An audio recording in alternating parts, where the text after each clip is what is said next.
노아의 실수라는 제목으로 같이 은혜 받는 시간 갖습니다. 오늘 말씀에는 노아가 술에 취해 실수하는 장면이 기록되어 있어요. 창세기 6장 9절을 보면 노아는 의인이요 당세의 완전한 자다 그렇게 얘기했습니다. 사실 그 당시에 살았던 다른 사람들과 비교했을 때 상대적으로 완전했다는 것이지 절대적으로 완전한 사람은 아니었던 것은 아닙니다. 노아도 우리와 같이 실수할 수가 있는 사람이었어요. 연약하기 때문에, 육신을 갖고 있기 때문에 실수한단 말입니다. 그래서 노아는 포도주를 마시고 취해서 벌게 벗고 잠이 들었어요.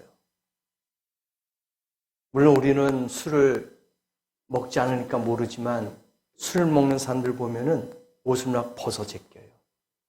덥다고 하잖아요. 그 알코올이 몸에 들어가면은 더우니까 옷을 막 벗는데요. 자기도 모르는 거예요. 그냥 무의식적으로 벗어버리는 거예요. 그래서 노아가 아마 포도주를 얼마나 마셨으면은 너무 더우니까 옷이 막 벗어 제끼고 벌거벗은 것도 모를 정도로 그냥 인사불성으로 쓰러져 있는 거예요. 취해도 보통 취한 것이 아니라 사람도 알아보지도 못하고 옷도 다 벗어버리고 할 정도니까 엄청 취한 거예요. 아마 지금으로 말하면은 현대적으로 말하면 알코올 중독 정도로 볼 수가 있겠죠. 너무 취한 거예요. 이렇게 먹을 수가 있습니까? 고주망태라고 하잖아요. 인사불성이라고 하잖아요. 모든 걸 다 잃어버린 거예요. 이렇게 술에 취한 실수로 노아 자신이 망신을 당한 거예요. 생각해 보세요. 아들들에게 얼마나 부끄럽겠습니까? 아버지로서의 체면이 꺾인 거야. 자기는 몰랐지만 나중에 술을 깨고 그 아들들이 했던 그 행동을 볼 때 얼마나 부끄럽고 미안하고 창피할까요? 그래서 부모님의 실수로 자식들에게 저주가 내려간 겁니다. 아버지의 이 술로 인해서 자식들이 계속해서 복과 저주가 연결되더라. 그렇게 보는 거예요. 아들들에게 부끄러운 모습을 보인 거예요. 혹시나마 이 시간에도 우리 부모가 자식들에게 부끄러운 일을 보인 것이 있을까? 한번 되새겨보면서 오늘 이 노아의 실수처럼 오늘 말씀의 본문처럼 다시 변화되는 다시 깨우쳐지는 그러한 부모가 되기를 원합니다. 오늘 둘째 아들 보세요. 둘째 아들인 함이 어떻게 됐어요? 저주를 받았습니다. 저주받았어요. 둘째 아들이. 25절 한번 보세요. 뭐라고 나옵니까? 이에 가로되 가나안은 저주를 받아 그 형제 뭐가 될까요? 종이 되는 거예요. 이제 서열이 구분됐어요. 갑과 을이 결정이 났단 말입니다. 함은 아버지의 그 부끄러움, 그 실수를 형제들에게 고한 거예요. 덮어주지도 못할 망정 오히려 고한 거예요. 그럴 때 형제들이 뒷걸음질을 치면서 아버지의 하체를 벗은 몸을 덮어줬어요. 이것을 아버지가 나중에 술이 깨고 난 다음에 그걸 알았어요. 그 모든 상황을 알았단 말입니다. 다윗도 밧세바를 범한 실수를 우리아를 죽였고 밧세바의 사이에서 태어난 첫 아이가 죽게 되었어요. 저주를 받은 거예요. 다윗도 이런 실수가 있었던 거예요. 다윗도 얼마나 하나님 앞에 인정받았습니까? 내 마음에 합한 자라고 할 정도로 인정을 받았는데 그가 죄를 범했어요. 성범죄에 지금 말하면 성폭행이에요. 그래서 그 밧세바에서부터 나왔던 그 아이가 죽었단 말이에요. 하나님의 심판, 징계, 저주를 받게 되었던 거예요. 우리는 실수하지 않기 위해서 항상 기도하고 깨어 있어야 할 뿐만 아니라 유혹받을 가능성이 있는 곳에 가까이 가지 말아야 될 줄 믿습니다. 사람은 약하기 때문에 악한 사단 마귀는 약한 곳을 집중 공략해요. 그래서 범죄하고자 하는 그런 쉬운 장소에 가면은 유혹받아요. 바이러스가 침투하는 것은 어떤 곳으로 침투합니까? 우리의 신체 중에서 가장 약한 곳에 침투해요. 우리의 몸에 건강할 때는 상관이 없는데 약하면은 여기저기서 문제가 생겨요. 그러면 약한 곳에서부터 침투가 되는 거예요. 질병이 발생한단 말입니다. 그래서 노아나 다윗을 보세요. 약한 곳에서 침투가 된 거예요. 악한 사단 마귀는 늘 우리를 먹을 것을 찾아 두루 다니는 그 사자와 같이 그 사람의 약한 약점을 건드린단 말입니다. 그래서 유혹하고 넘어지는 거예요. 그래서 우리 믿음의 사람들은 아예 그러한 오만한 자리에, 유혹하는 자리에, 악의 자리에 가지 말아야 될 줄 믿습니다. 처음부터 싹을 딱 끊어야 돼요. 생각해 보세요. 술을 먹는 사람들 보면은 아예 한 잔 요거 갖고 뭐 요거면 되겠어 하고 한 잔이 두 잔 되고 두 잔이 세 잔 되고 인사불성이 돼요. 가끔가끔 뉴스에 보면은요 참 안타까워요. 음주 운전을 해서 사람들을 죽이는 게 얼마나 많이 있습니까? 며칠 전에는 20대 여성이 술에 취해가지고 벤치를 몰고 가다가 사람을 쳐 죽였어요. 또 어떤 남자는 마약에 취해가지고 지나가는 행인을 치어서 죽였어요. 지금 이런 시대가 됐단 말입니다. 마약에 취하고 술에 취해서 사람을 죽이고 아예 처음부터 악의 모양이라도 버리라는 그런 말씀을 갖고 우리는 집중적으로 말씀을 의지해야 될 줄을 믿습니다. 악의 모양이라도 버려라 이거예요.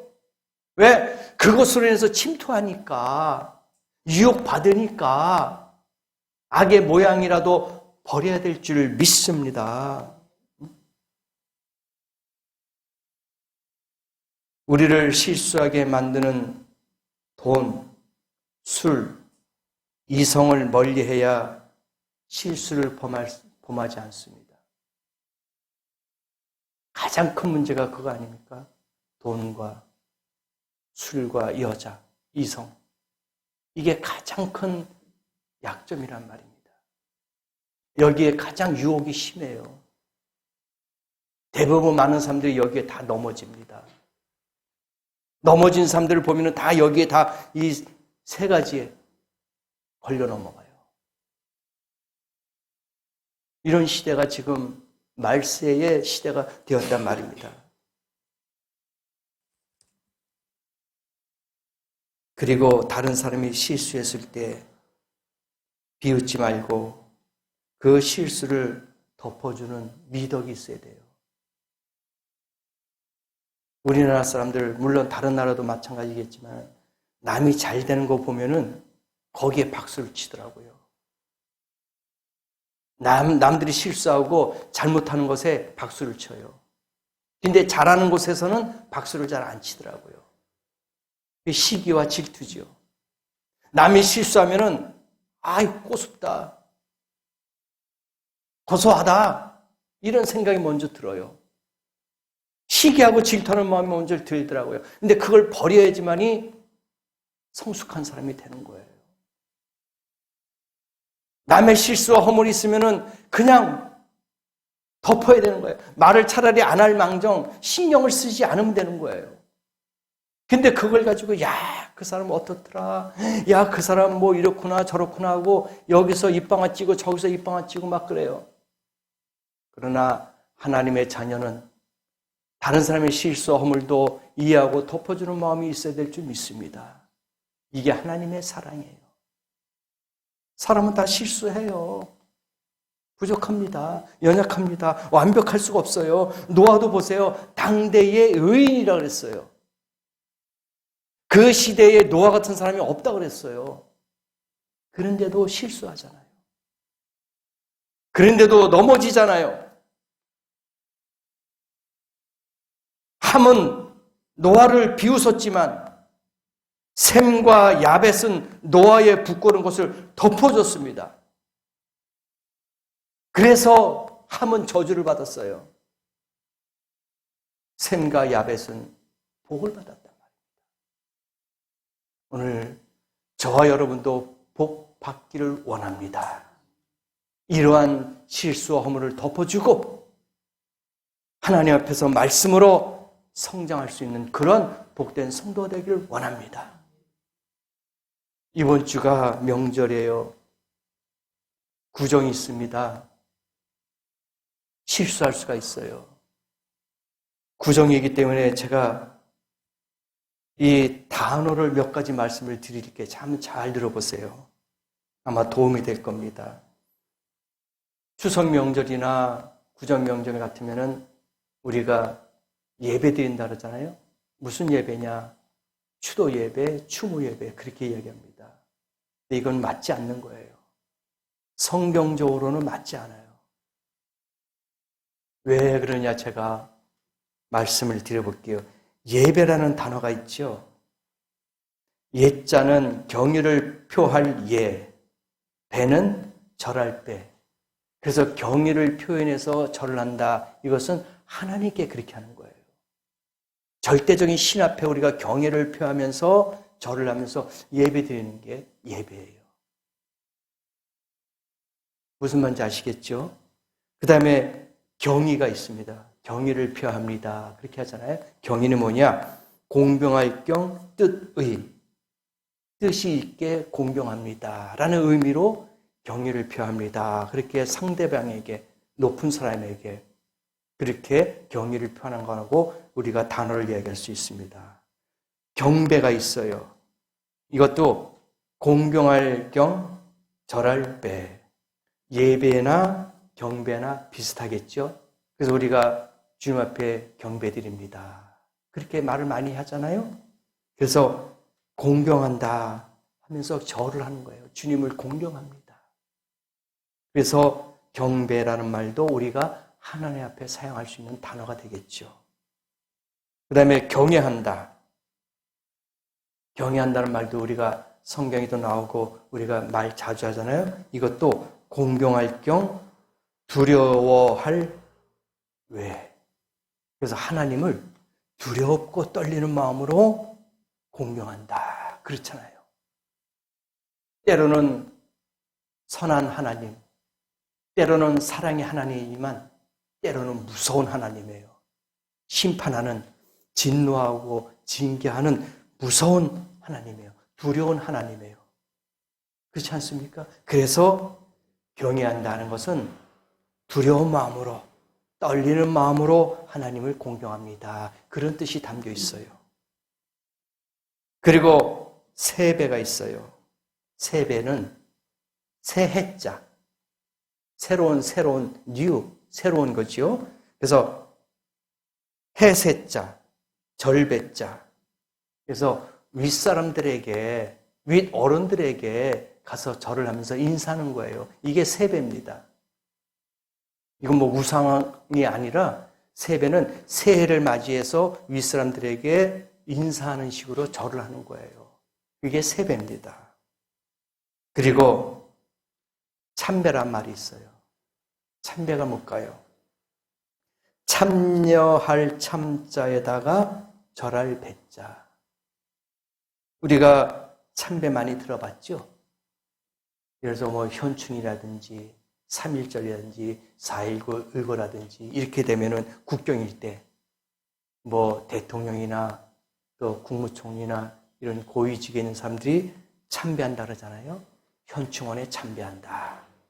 근데 거기까지는 이해하겠는데 신사참배란 말도 있잖아요. 신사참배. 이게 뭘까요?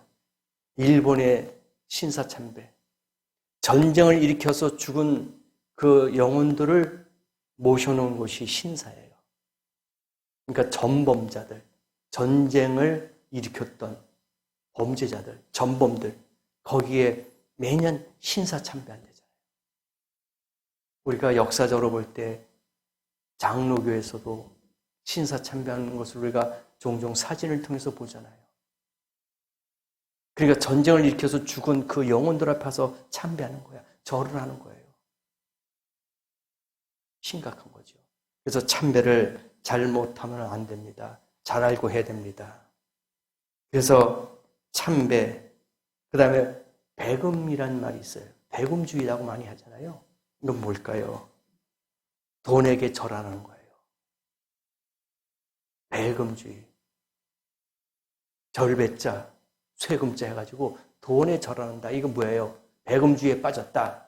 돈에 빠졌다 이거예요. 돈의 노예가 됐다. 그렇게 말하는 겁니다. 그 다음에 두 가지 말씀드립니다. 추도. 추도가 있어요. 우리가 흔히들 추도 예배 그러잖아요. 추도가 무슨 뜻일까요? 추도는 애도한다, 슬퍼한다 그런 뜻이에요. 이게 그래서 우리가 이게 성경적으로 맞을까요? 네? 추도 예배 드린다 하면 뭐일까요? 말 그대로 풀이한다면은 애도하고 슬퍼하는 마음으로 예배 드린다 이거예요. 잘못된 거잖아요. 아니 예수 믿고 천국 간다 그렇게 다들 하는데 죽으면은 지옥 갔으니까 애도하고 슬퍼해서 예배 드려요? 이건 아니잖아요.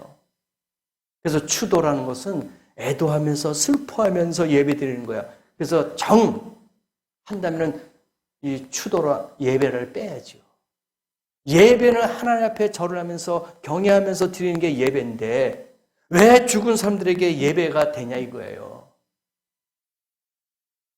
우리는 정말 굳이 하겠다 하면은 추도식 그런 식으로 붙여도 되겠지만 왜 추도 예배라는 말을 붙이냐 이거죠. 이건 잘못된 거죠.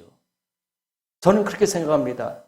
다른 사람은 어떻게 생각하는지 모르겠지만 제 목회 철학으로 볼 때는 말씀으로 볼 때는 추도 예배란 말은 안 되는 거예요. 네? 어떻게 애도하고 슬퍼합니까? 그래서 바뀐 것이 뭘까요? 추모 예배대. 추모. 그럼 추모 예배가 뭘까요? 이것도 잘못된 겁니다. 추모는 뭐냐? 죽은 자를 그리며 생각하는 뜻에서 예배 드리는 거예요.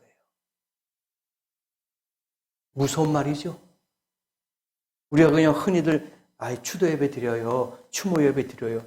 절대로 이건 무서운 말입니다. 죽은 자를 그리워하면서 드리는 거예요. 그래서 우리는 추도라든지 추모라든지 사용을 잘 해야 됩니다. 정말 나는 꼭 해야 되겠습니다. 죽어도 해야 되겠습니다 하면은 예배자를 빼고 식자만 붙이면 돼요.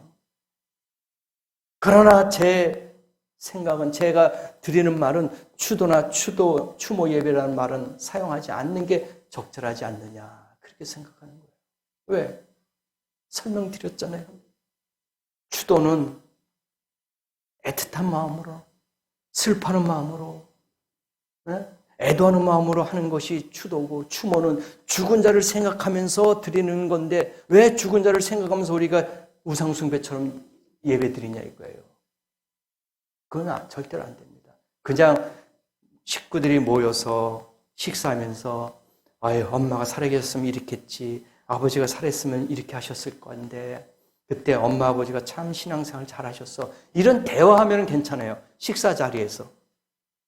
근데 꼭 굳이 거기서 찬송이 있고 기도가 있고 말씀이 있고 그게 왜 죽은 자를 위해서 하냐 이거예요. 그래서 추도나 추도 예배, 추모 예배 이런 말은 사용을 절대로 조심스럽게 사용해야 됩니다. 알고 하자 이거야, 알고. 모르고 하는 건 좋아. 오늘까지 모르고 했으면 이해합니다. 그러나 이제는 알았으니까 정말 추도나 추모 예배 드리는 것은 찝찝하지 않겠어요? 알고 드리는 거니까 조심해야 돼요. 그래서 우리가 약하기 때문에, 육신이 약하기 때문에 이런 실수를 범할 수가 있는 거예요. 그래서 깨달아야 돼요. 오늘 본문 보세요. 26절과 27절에 뭐라고 나와 있습니까? 셈의 하나님 여호와를 찬송하리로다. 가나안은 셈의 종이 되고 하나님이 야벳을 창대케 하사 셈의 장막에 거하게 하시고 가나안은 그의 종이 되게 하시기를 원하노라. 여러분, 함이 그 실수하는 것 때문에 영원한 저주를 받았어요. 여러분도 이러한 실수 때문에 저주받겠습니까? 저주를 받아야 되겠습니까? 명절이라고 추도 예배, 추모 예배 드리면서 하나님의 마음을 아프게 하겠냐 이거예요. 절대 그럴 수 없다 이겁니다. 셈, 함, 야벳 세 형제. 셈은 누가 그래요? 아시아 계통으로 셈이라고 하고, 함은 저 아프리카 쪽이다 하고, 야벳은 저 백인 유럽 쪽이라 그렇게 이야기합니다. 그래서 함은 저주를 받아서 형들 셈하고 야벳의 종이 된 거예요. 섬기게 된 겁니다. 역사적으로 그렇게 다 나와 있잖아요. 그래서 여러분, 우리가 알고 잘 해야 됩니다. 신앙생활을 해야 돼요. 그래야지 우리 자손이 축복받을 줄 믿습니다. 부모의 실수로 우리의 자식이 저주받으면 안 되잖아요. 부모님의 말씀을 알고 깨닫고 하나님을 섬기고 하나님을 기쁘게 하면서 우리의 자손들이 복받아야 되지 않겠습니까? 그래서 함과 같은 부모 되지 마십시다. 셈과 야벳과 같은 그런 부모가 되십시다. 그런 믿음을 갖고 있으세요. 그래야지 자식이 복받습니다. 예수님도 마태복음 7장 1절에 비판을 받지 아니하려거든 비판하지 말라. 비판하는 그 비판으로 우리가 비판을 받을 것이다. 그렇게 얘기했어요. 그래서 우리가 실수가 있지만, 사람은 누구나 실수하고 있지만, 사람은 누구나 부족하지만, 오늘 이 말씀을 통해서 조금이나마 더 깨달을 수 있는, 알아갈 수 있는 그런 성도가 되기를 원합니다. 그래서 우리가 실수하지 않게 해서는 어떻게 됩니까? 기도로 무장해야 될 줄 믿습니다. 말씀으로 무장해야 될 줄 믿습니다. 그리고 악의 모양이라도 버려라 하는, 악을 멀리하는 그러한 믿음을 갖고 있어야 될 줄 믿습니다. 그리고 우리 주위에 실수하는 사람이 있다면, 허물 있는 사람이 있다면 용서할 수 있는, 덮어줄 수 있는 그런 너그러운 마음도 가지고 있어야 될 줄 믿습니다. 그러므로 내 가족, 내 이웃 생각하시면서 실수와 허물을 덮어줄 수 있는 그런 너그러운 마음을 갖게 하시고, 또 노아와 같이 이런 실수하는 것이 아니라 그 아들 셈과 야벳처럼 아버지의 실수와 허물을 덮어줘서 자손 대대로 영원히 복받는 그런 부모가 되기를 원합니다. 그러므로 이번 구정 명절, 인간의 약하다고 핑계대지 마시고, 몰랐다 핑계대지 마시고, 모르는 것도 죄가 될 수 있습니다. 이러한 실수 범하지 마시고, 꼭 말씀으로 일깨워서 하나님이 기뻐하시는 그런 구정 명절 되게 하셔서 가족들이 모여서 하나님의 말씀으로 사랑으로 교제하고 이야기가 나눌 수 있는 그런 복된 성도요 한 주간이 되시기를 예수님의 이름으로 간절히 축복합니다. 기도하시겠습니다.